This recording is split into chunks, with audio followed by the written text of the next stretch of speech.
Welcome back to Why Blank Lost. I'm David Bloomberg, and those of you watching this podcast may notice I don't have my usual background. That's because I'm recording from an undisclosed location in case Nicole hears this podcast or sees my tweets and TikToks about her. She may seem to have calmed down in her interviews, but I'm not taking any chances. With me, of course, is my co-host, a man who does not look so dumb, Big Brother 21's Ovi Kabir.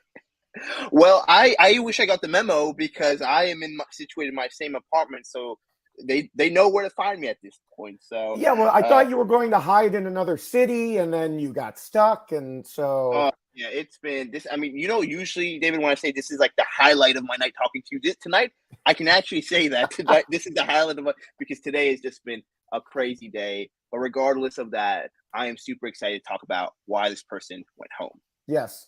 Now, I said you, of course, did not look so dumb, but Dalton Ross interviewed Julie Chen Moonves after last night's eviction and asked her what Nicole's fatal flaw was. Now, I'm not calling Dalton dumb for asking Julie that question instead of us, although, I mean, let's face it, Julie is not the one to ask about strategy.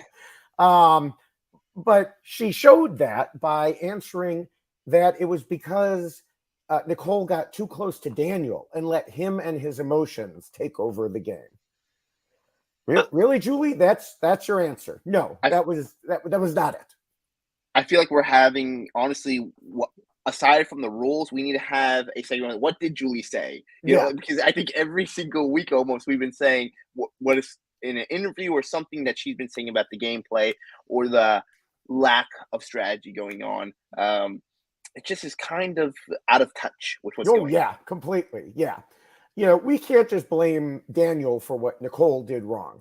Instead, we'll follow our usual method of looking at all the information about Nicole from TV, live feeds, interviews, etc., and then comparing her game to a set of guiding rules for winning I originally wrote back in 2004 and have modified since, with, of course, the most recent version posted at robhasawebsite.com/bigbrotherrules. Yeah, no, I mean, I love going to this because I love doing a deep dive into the players. This is a place to be about that. And I think there's a good amount of things to talk about and what rules that Nicole might have broke to say why she went home. Yeah. Now, before we get to the rules, of course, as always, we'll discuss some things about the week in general.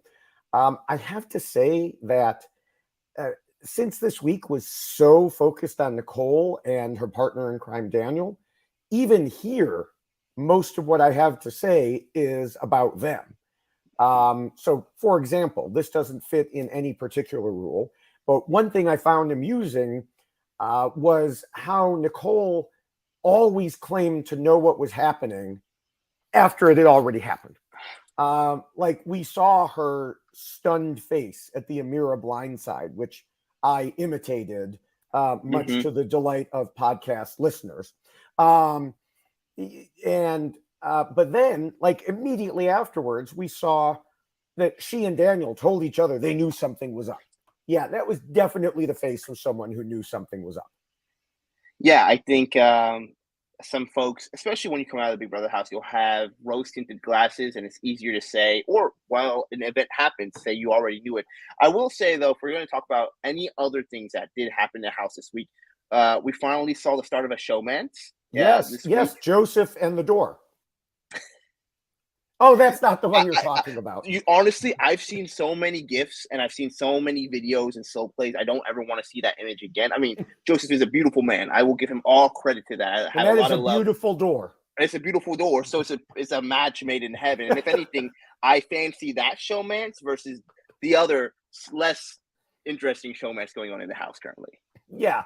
I mean, obviously, Kyle and Alyssa, it will be interesting to see how this affects Kyle's gameplay going forward. Because while Taryn has pointed out that showmances can be very beneficial in Big Brother, this particular one could draw enough attention and cause fractures in the leftovers.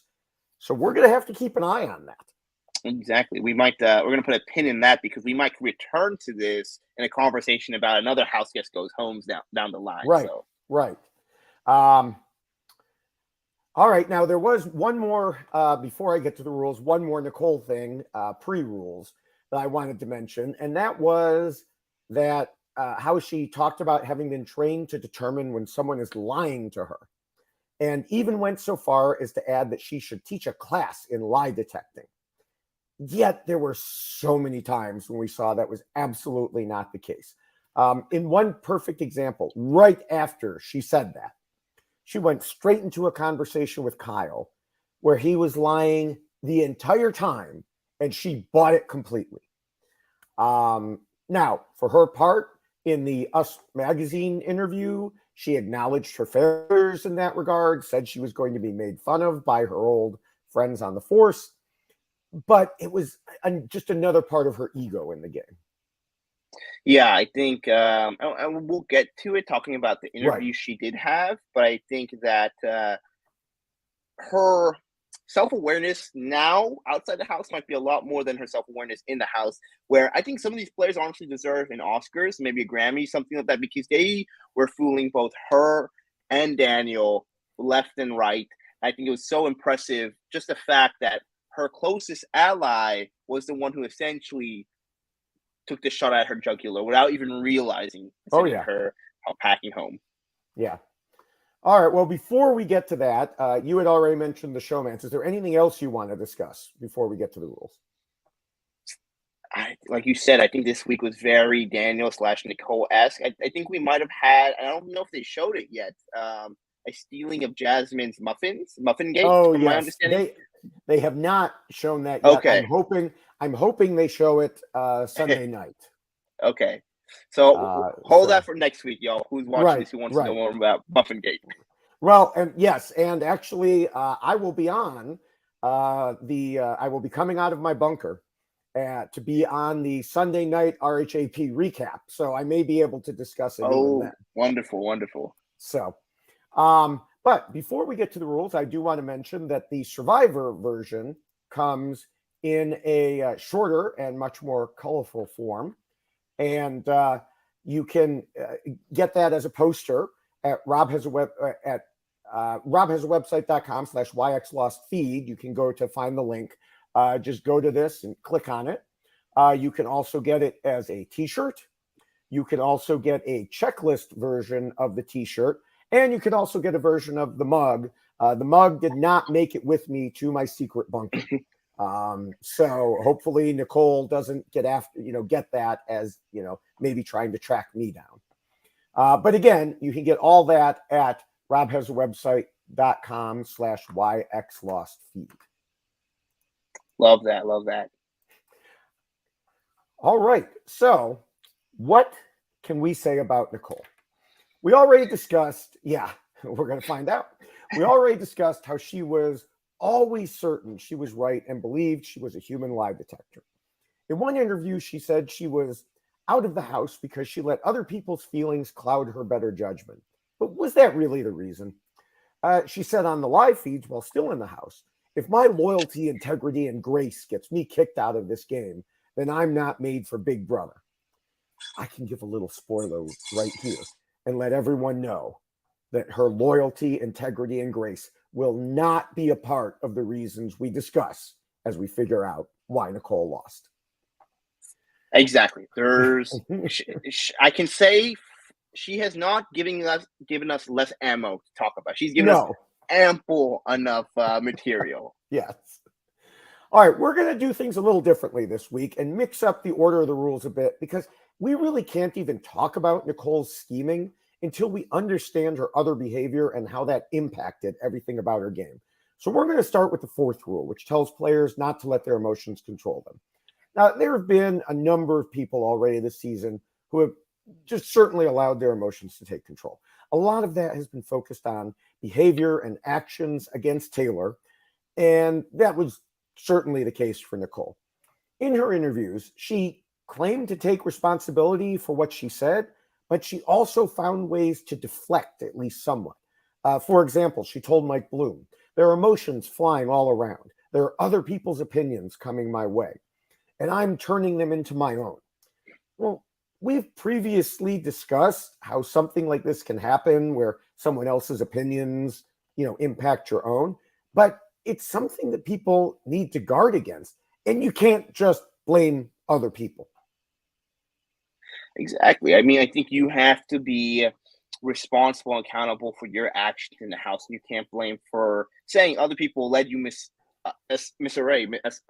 Excuse me. I think here's the interesting thing is that we know from the live feeds, from watching the shows, she wasn't just somebody on the side who arguably we've said about other past house guests who've been eliminated on the season where they kind of stood on the side and watched what happened. She was steering this. She wasn't letting other people, because she was affecting other people's Right. thoughts on Taylor and other house guests. So I think this is a classic case where I don't know if you were truly influenced by others. Maybe that was partially it, but you were doing the influencing in the house regarding your behavior. I think in the beginning, it was safe to say, because she was friendly with Taylor at first, mostly because they were both on the outs of the girls. Mm-hmm. And I do think there was some influence there. But after that, it was all her. I mean, she was saying things, and we'll get to some more of it. But she was saying things, and that had nothing to do with what anyone else said. Yeah, it was totally her.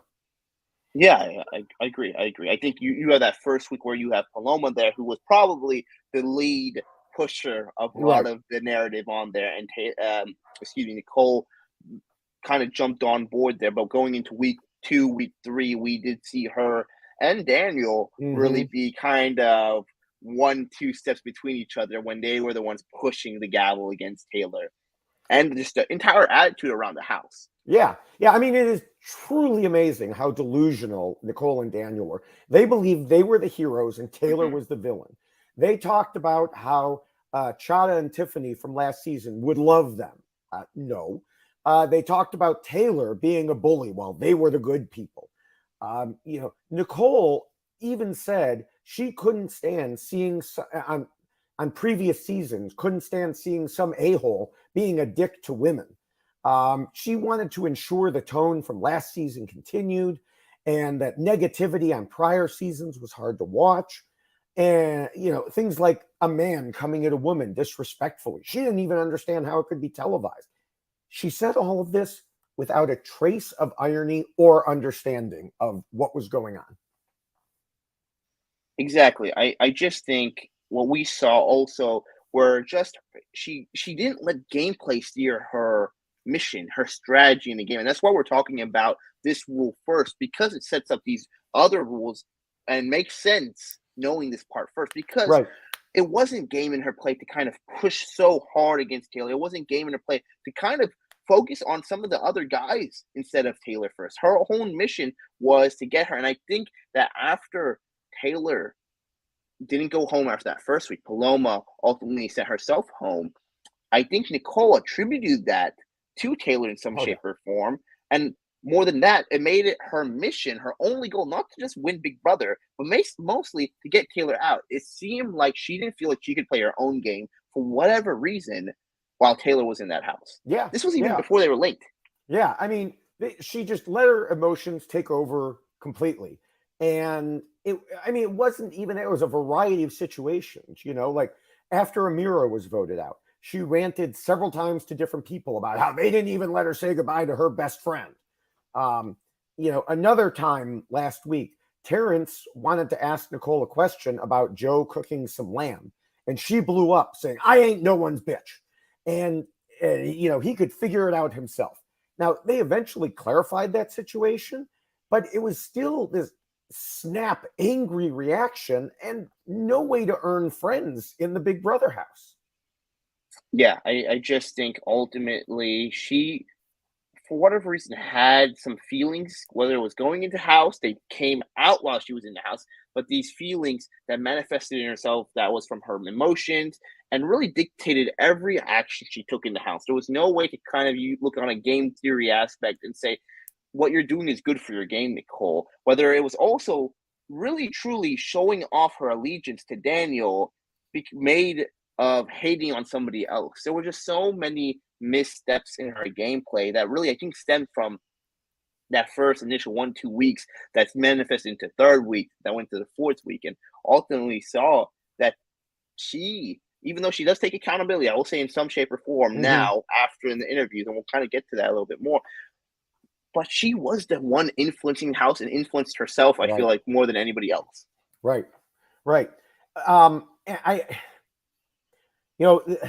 there's this other situation too where her emotions had just completely taken over her mind so much. She was saying like the others were doing things in the house just to get her. She was Hmm. paranoid, even more paranoid than a normal big brother person should be. Like they were not doing laundry or dishes or cleaning the bathroom just to egg her on. I mean, her emotions had just completely taken over and she was just inventing conspiracies against her. Yeah. I mean, here's the thing. The Big Brother house is a pressure cooker. You hear this Right. all the time, and it's so easy to kind of get lost in your own mind. But that's part of the game in that instance. It's part of the game. You know this going into this. No one signs this up without realizing this could be upwards of 90 plus days. And you're sitting here with people with no television, no downtime, essentially, only each other. So are you going to be okay? They even ask you before when the interview process, what makes you upset? What pisses you off? And I'm pretty sure they also try to bring people in that they know will piss you Right. off. That's the point of the game. And so they want to see you have your emotions lose control. That's what the producers want. But as a player, that's the last thing you want. Yes, exactly. All right, we can move on to the fifth rule. We'll continue out of order because this rule tells players they need to pretend to be nice and play the social game.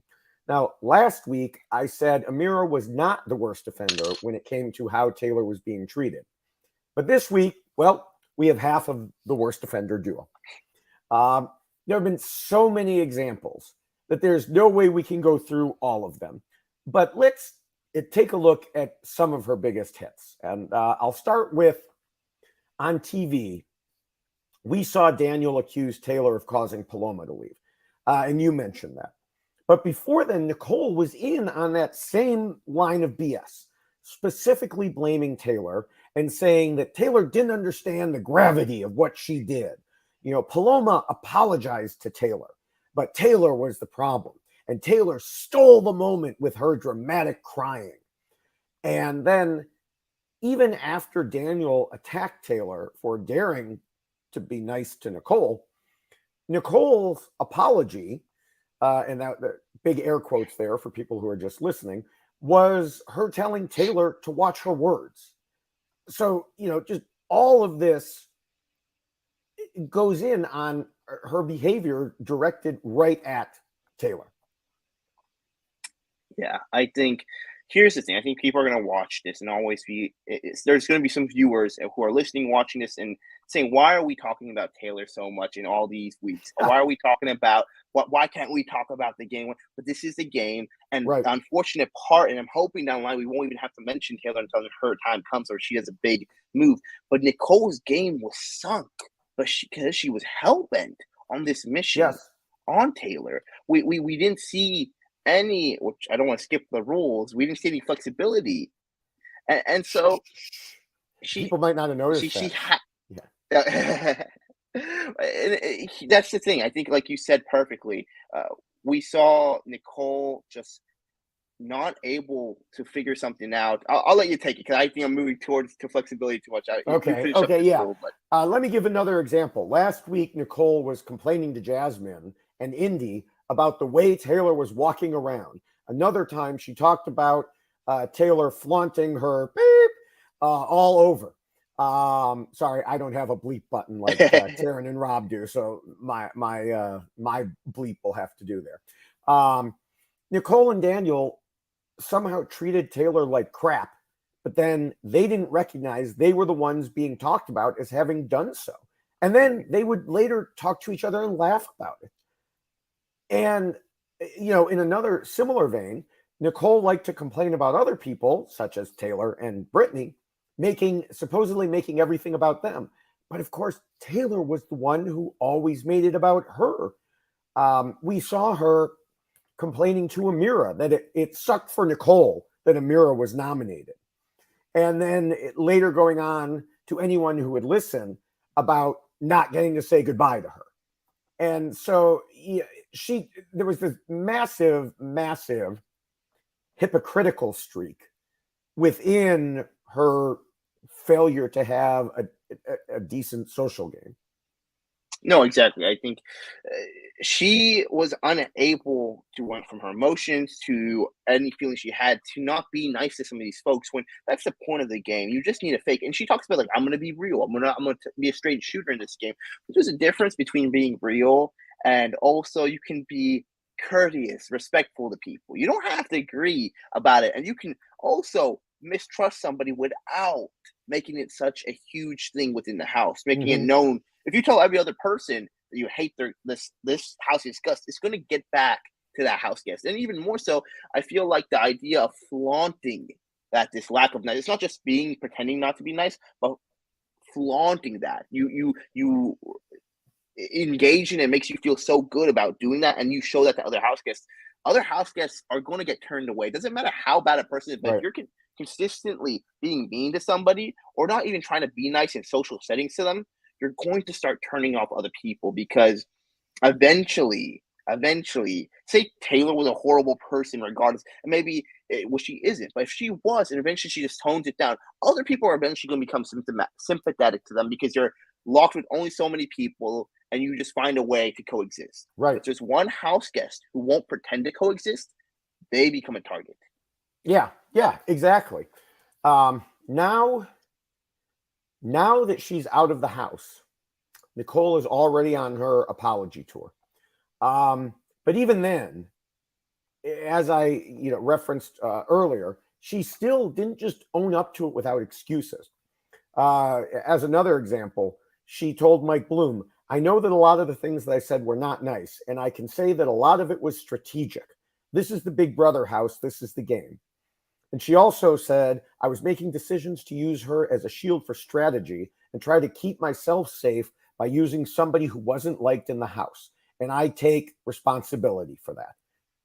No, the crap that she said over and over again was not strategic. It was not the game. It was personal. It was horrible. And as you mentioned, it actually hurt her own game because Mm-hmm. people saw how she was behaving and wanted her gone. Exactly. All right. Enough of that. Let's go back to the regular order of the rules and start with number one, which of course is to scheme and plot. Now, Nicole was trying to do that. She made a final two alliance with Daniel early on. She was brought in to pose pack as the sixth member after Paloma left. And she often went around trying to use her amazing lie detecting skills to figure out where she stood. And as we just discussed, she claimed she was using Nicole as a strategic shield, though, of course, as we mentioned, what she did went far beyond strategy and into the personal. Now, those last couple things really exemplify how she did in terms of strategy, which is to say, not very good. She thought she was amazing, but she was so excited to be put up on the block.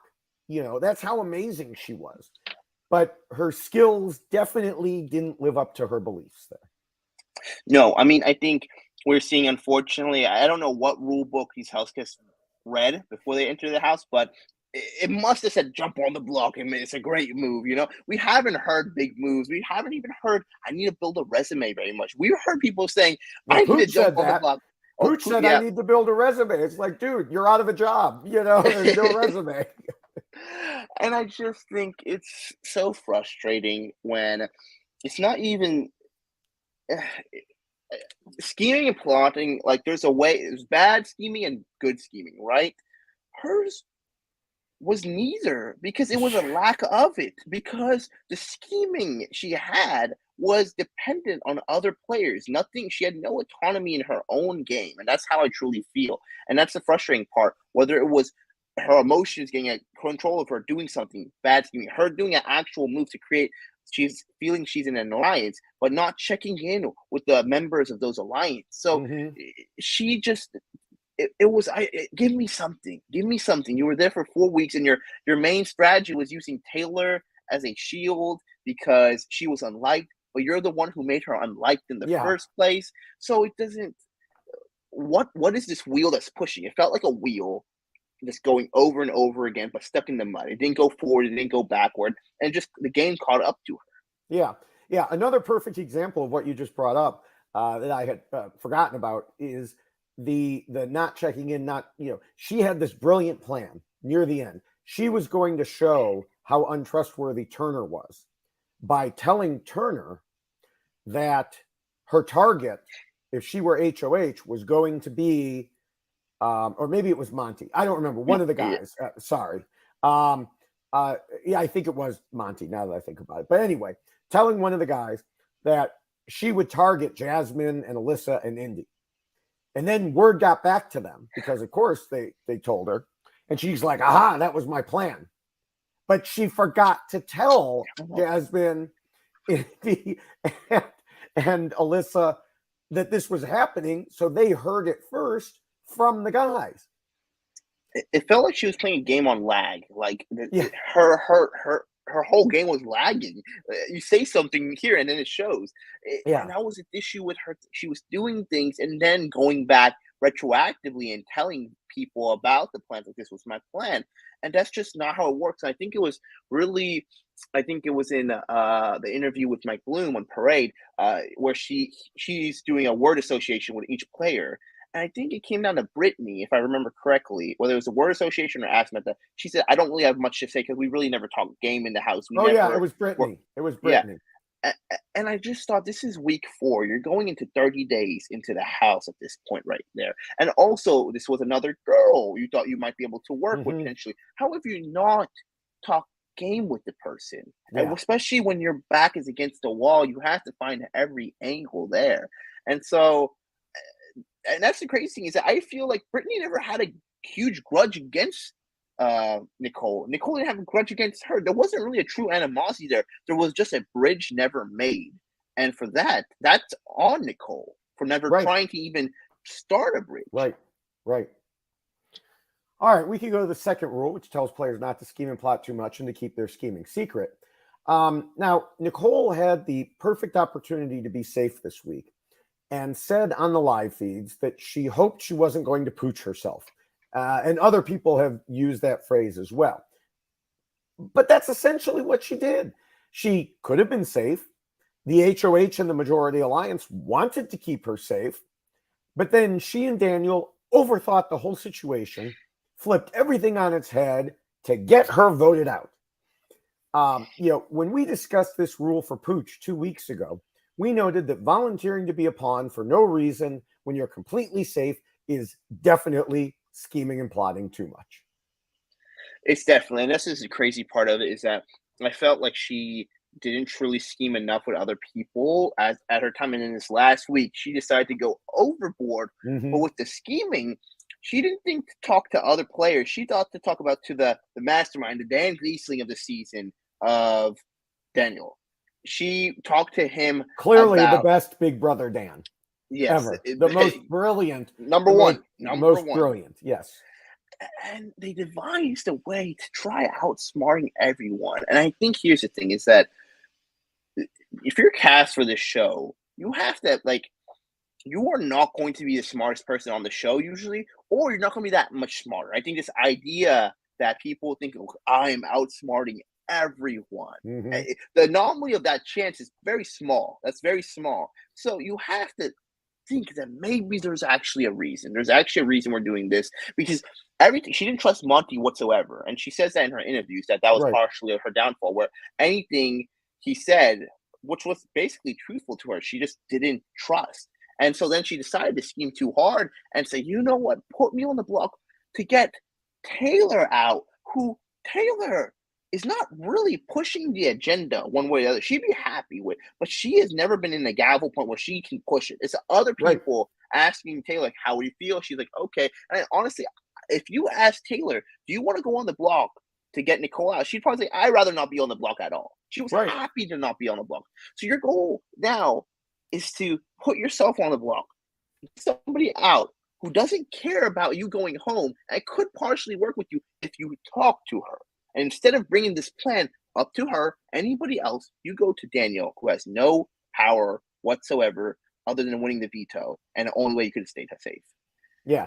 I would say, going back to what you said about, people thinking they're the smartest person in the house, the truly smart people are always thinking, I might be getting outsmarted. they're the ones who are smart enough to think, okay, other things are going on here.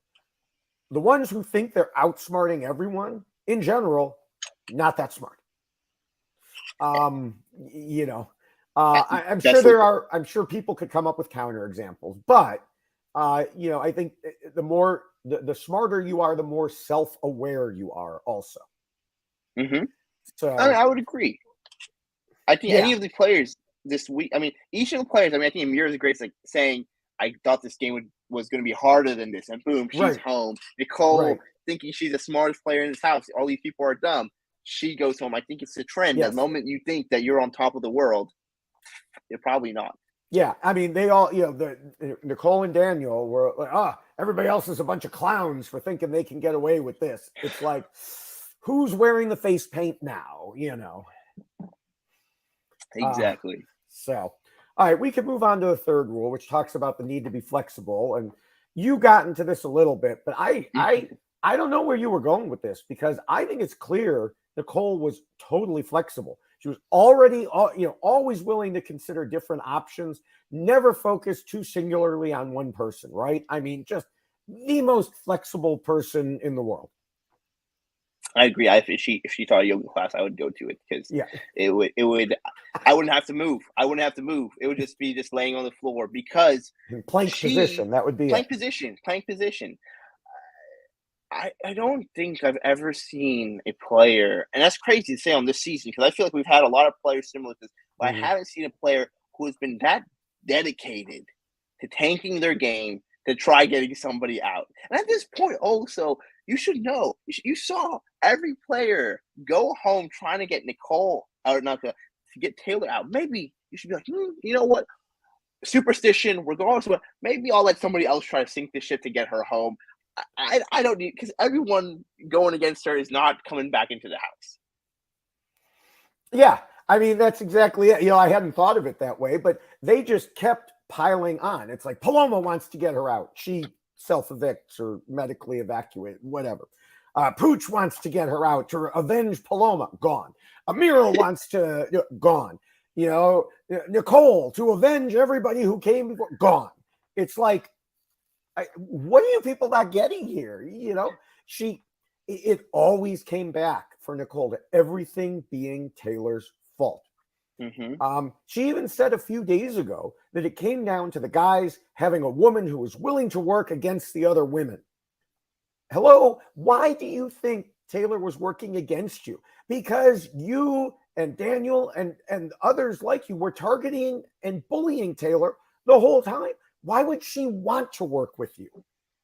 Oh man, it's crazy. I think I gotta note this, because you just said, I think I really hope somebody out there eventually does like some sort of like video editing with this. But Taylor versus these players so far has literally been like Bruce Lee in those old kung fu movies, where you just see him one by one coming at him. Not as a group usually, just one by one. He goes, takes each of them out. You're like, why don't you just like maybe just like walk away? Like somebody else deal with this. Like this is, you want to survive this, just walk away. And it's so interesting. And I think it made her a full time. I think, which was so incredible, that her lack of flexibility in some shape and form should have helped her, because it was so extreme that other players would have been like, she's not coming for me then, right? She's not coming for me. So I should be good. But she was so, the idea, I think, was that once she gets Taylor out, who else is she going to go for? What is she going to do? She's not working to anything I want to do. Like, okay, I get it. She wants to get Taylor out, but do you want to work with me? How do you want to work with me? She had no other plans in the house, really, that she was actively talking about with anybody outside of Daniel into planning this forward. Even, I mean, that's why the girls turned on her at the end, when Jasmine was so easy to flip on her, because she believed, like, oh, wow, she's coming after me. I need to flip. Yeah. I think we can go to the sixth rule and continue that train of thought, because it warns about being too much of a threat. Now, you talked about how her focus was on Taylor's game, and you know, obviously, she was a big threat to Taylor. But the thing is, Taylor was part of the leftovers, so a threat to one is, at least in theory, a threat to all. And they knew they had to take out that kind of threat, because even before she might come at the rest of them, she would be taking out one of their numbers and targeting them. I mean, exactly. And I think it was done so beautifully that she was not much of a threat by herself as a player, but her being aligned with Daniel, who was also HOH coming second place in many competition, was doing really well. They know that vote is going to align with them. They know that she's against a member of the leftovers, but more than anything, too, she didn't have a good group of people that truly believed in her outside of Daniel, who would rally around her, that could be convinced without being convinced. And Right. so it was an interesting thing where they were able to convince the other players. So like Jasmine, Indy, Alyssa, even though she's not much of a threat, she can be voted out. And what I mean by that, she wasn't actively an ally to them. So even if she's a threat, maybe they're looking at her as a shield in some shape or form. Mm-hmm. She told the game where she was neither a big threat to anybody or a small threat. Only a big threat to Taylor she was coming at. I don't know if I explained that well, but I just think she needed to choose a side in a sense. If she's going to be a big threat to Taylor, she needs to bring a convoy of people around her to let them realize that she's a shield for them. Right. And so, I mean, like Turner indicated, he thought Nicole was the biggest threat to everyone's game because she would target them if she won HOH. mm-hmm. Monty talked about Nicole being more dangerous because she was a competitor and, had them all in her sights.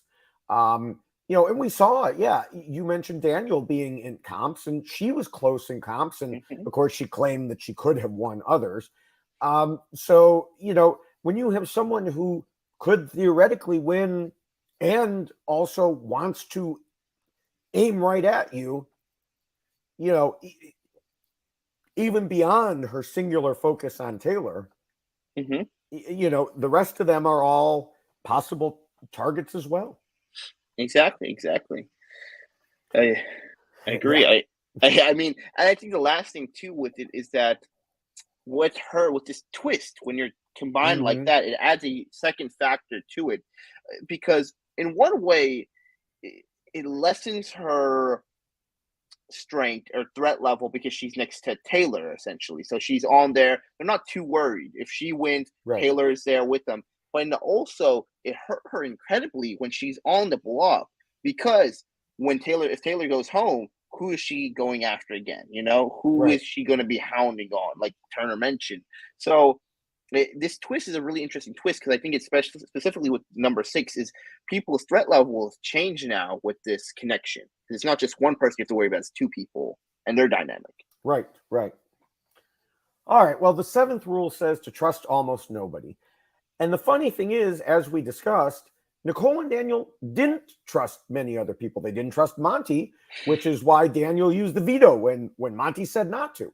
So I guess in this situation, the rule needs to be flipped on its head, and we should say Nicole should not have trusted herself, because really she led herself astray on so many topics, and yet she never had any doubts about how she was perceiving everything around her, as we discussed a little while ago.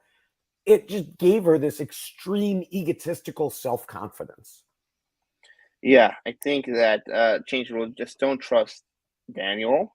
I think here's the thing. I want to say this part of her. I think that there is probably, when she talks about she was influenced by other people in that house, I think she's edging on and like implying that it was Daniel was the main person that she feels that she was influenced in a negative way. That's what she's implying. I know. And I think she has accountability she needs to take for her own action. But I will also say Daniel was strategically, there was nothing going on for him right now. Even when he was in HOH, the moves he's been making have not been helpful to Nicole's game. And I think she trusted this one person outside of anybody else that they would have the best ideas and were very smart to make a strategic thing that would work out the best for her.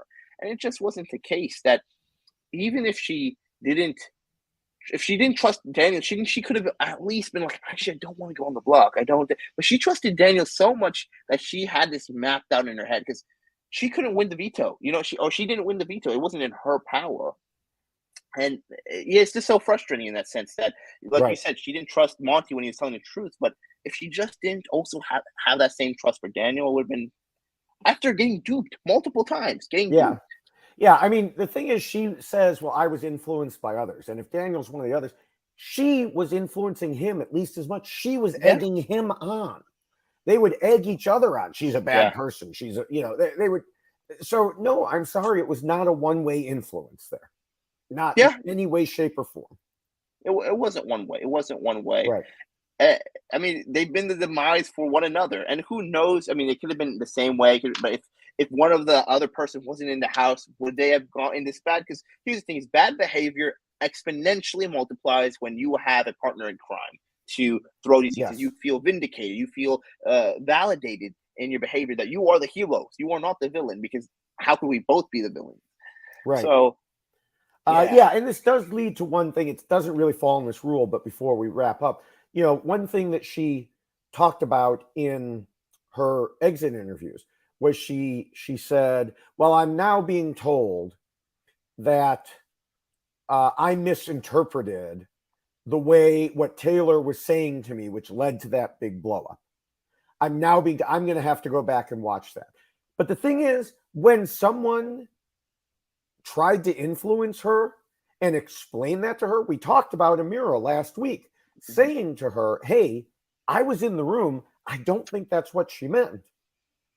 Nicole didn't listen to that clearly, and she still hadn't gotten that through her head when she was doing interviews, because she's like, oh, I'm now being told that. No, you were told that at the time, and you just didn't want to listen. Yeah, no, it's when house guests come out of the house, they have. The only thing I will say I appreciate about Nicole, I'll try to put it on a positive note. Keep going. You hear? Okay, sorry. Just on a positive note, I will say that at least she hasn't blamed yet that there's been conversations we didn't see on the feed. At least I feel like every other player said that so far. She hasn't said that, which I'm happy for. Yeah. But we'll have to wait and see what else comes out to it. All right, video viewers, we lost Ovi's video, but we still have his audio, so we're going to keep going here. Ovi, it is about time to wrap things up, as your video is clearly telling us.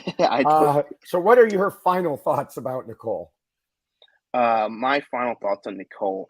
I think that I apologize for everyone here. I don't know exactly what happened to the camera, but my thoughts on Nicole are she came into the game wanting to play a loyal game, something where she's going to be straightforward and say it to your face. That's how she wanted to play. She wanted to go, never throw a game. However, she came in there, got sidetracked because of her emotions, because instead of manipulating others, she manipulated herself into actions that were not strategic, not gameplay. And when she didn't have to trust anybody in the house, she trusted the one wrong person and made an ally of that person. All these things combined, her her tunnel vision on Taylor, and the lack of scheming with other people and trusting the wrong person led her to go home. Yeah. Now, as I mentioned earlier, Nicole said that she let other people's feelings cloud her better judgment, and we certainly discussed that a lot. And she said that was the reason she's now sitting outside the Big Brother house. We've discussed how that's a cop-out and doesn't even come close to telling the whole story. What really happened was she let her own feelings take control. She was supremely confident in her reads, her opinions, her beliefs, her judgment, and she was wrong about all of them. Also, as I mentioned earlier, Nicole seemingly tried to write off some of her terrible behavior towards Taylor as being strategic, but it had more of an anti-strategy effect because it was so horrendous that people didn't want her around.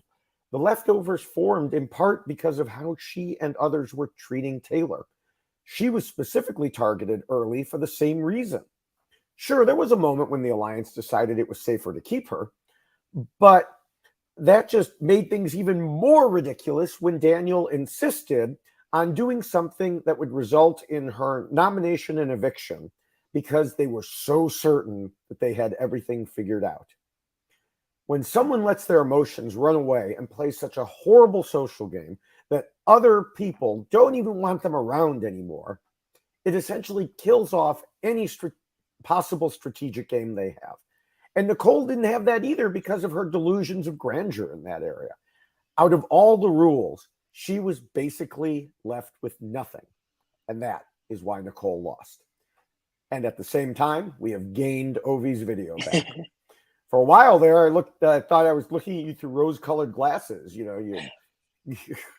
I don't know. I told you I've been trying this new webcam. It was going great. I was going to do a raving review on it until that unfortunate moment. Yeah. Until that moment. So, David, I think you put it best. You really did. And I mean, you encapsulated this whole week. And I'm hoping moving forward we won't have to talk about the first 2-3 weeks specifically, and it's the reason why this person went home. Right. I'm hoping it could be some sort of strategic blunder. Maybe we could have a whole week without saying it's because of how they treated Taylor. That would be wonderful. That would be wonderful. I mean, maybe we don't know. We're not sure yet, but we'll see.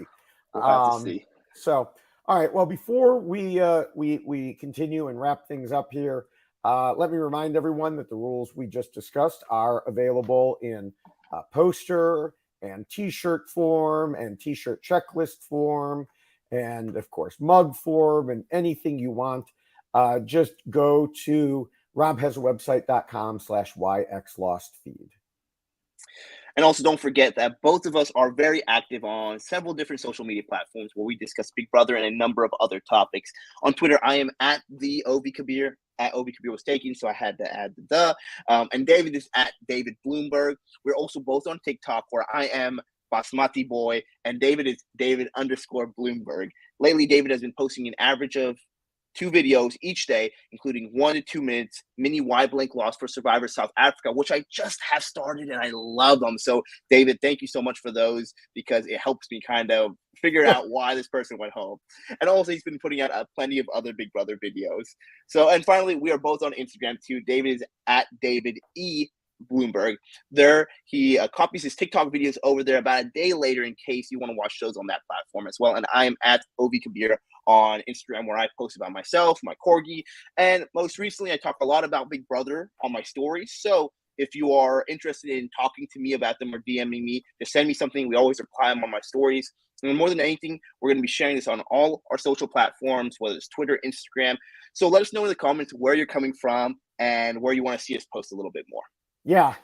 Lately, both on Twitter and then you had it on Instagram stories too.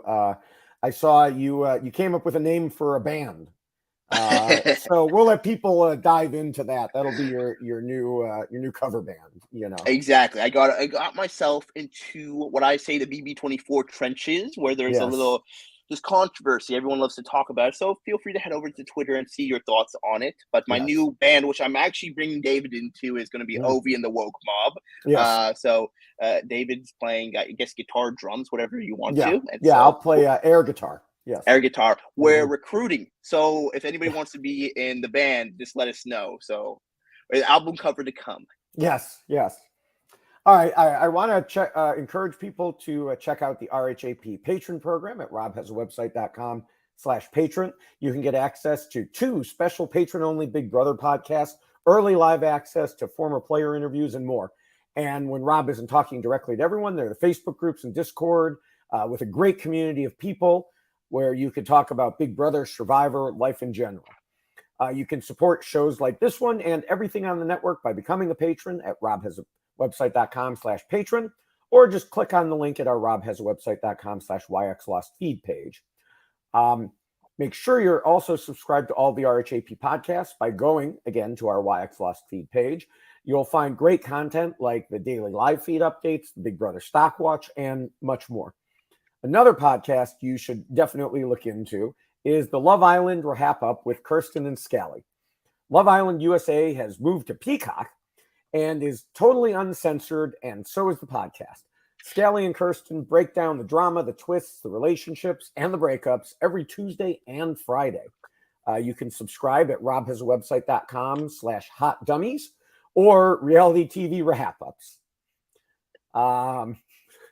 A lot to watch, and I think I'm gonna go watch because Hannah's been watching the new Love Island, so I didn't even know we were covering all that. So I can't wait to listen to that. You got to cover the hot dummies. I mean, the hot dummies. Yeah. What are you doing? So after you watch this, head right over to the hot dummies. Yes.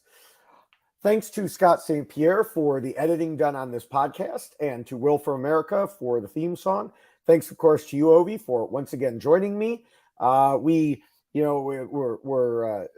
a little bit later because I had to get to my bunker. And then you had your attempt to hide in a different city, and that didn't work out. And so appreciate everyone joining us here. Thank you so much. We'll see you all next week. All right, everyone. We'll see you. Bye.